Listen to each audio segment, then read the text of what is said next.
നമസ്കാരം. മനോരമയെ മടയിൽ കയറി പിടപ്പിച്ച ഒരു ഓഡിയോ പുറത്തു വന്നിട്ടുണ്ട്.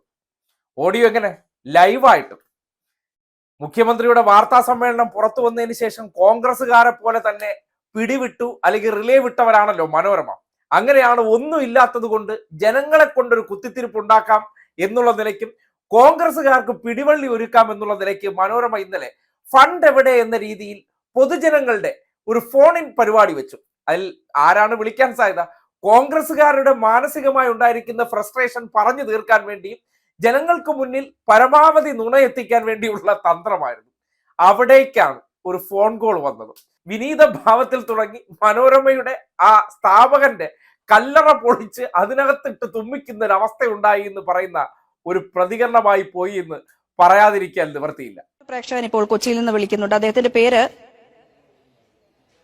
രാജേന്ദ്രൻ എന്നാണ്. ശ്രീ രാജേന്ദ്രൻ, എന്താണ് ഈ വിഷയത്തിലുള്ള താങ്കളുടെ അഭിപ്രായം? ഈ ഗവൺമെന്റ് ഈ ഫണ്ട് ഇല്ലാതെ ഇത്തരത്തില് വലിയ രീതിയിൽ പ്രഖ്യാപനങ്ങൾ പ്രഖ്യാപിക്കുന്നത് അത് എത്രത്തോളം ഗുണം ചെയ്യും, ഖജനാവിന് ഗുണം ചെയ്യും എന്നുള്ള കാര്യം പരിശോധിക്കണം.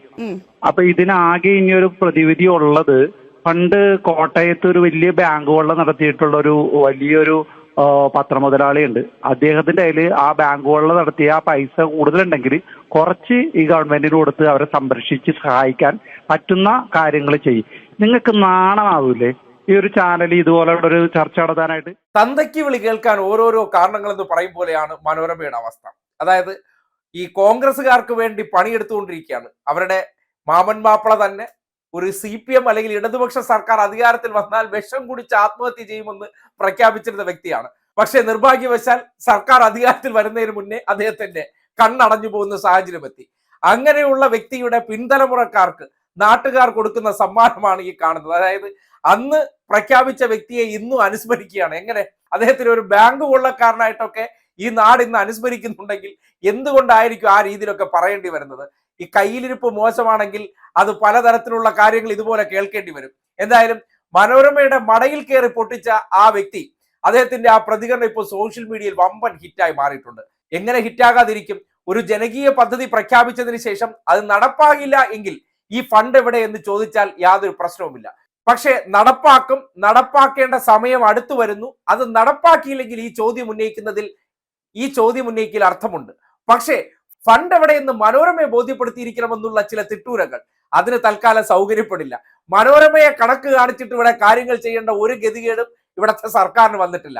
കോൺഗ്രസിന് വേണ്ടിയും സംഘപരിവാറിന് വേണ്ടിയും വിടുപണി ചെയ്യുന്നവർ, അതിനുവേണ്ടി കൂലിയെടുത്ത് നടത്തുന്ന കുറെ ഏറെ പേരെ കുത്തി നിറച്ചിട്ട് അത് ഉപയോഗപ്പെടുത്തിക്കൊണ്ട് നാട്ടുകാർക്കിടയിൽ തെറ്റിദ്ധാരണ ഉണ്ടാക്കാം.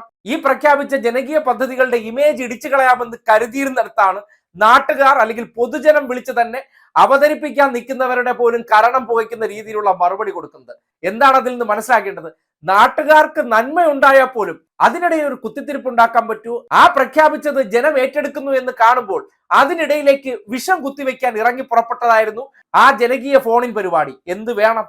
കല്ലറയിൽ കിടന്ന വ്യക്തിയെ തന്നെ ഓർമ്മിപ്പിക്കുന്ന, അനുസ്മരിപ്പിക്കുന്ന, അയാൾ ഒരു ബാങ്ക് കൊള്ളക്കാരനാണെന്ന് പോലും അതിൽ കൊള്ളയടിച്ചു കൊണ്ടുവന്ന വിഹിതം സർക്കാരിന് ഫണ്ടായി കൊടുക്കൂ എന്ന് പറയുമ്പോൾ ആരുടെ കരണക്കുറ്റിക്കാണ് ആ പ്രതികരണം ചെന്ന് പതിക്കുന്നത്? അവനവൻ കുഴിച്ച കുഴിയിൽ അവനവൻ തന്നെ ചാടുന്നു. അല്ലെങ്കിൽ മനോരമയെ മടയിൽ കയറിപ്പോലും ജനം പിടപ്പിച്ചു തുടങ്ങി എന്നതിന്റെ നേർസാക്ഷ്യമാണ് ആ പ്രതികരണമെന്ന് പറയാതിരിക്കാൻ തരമില്ല.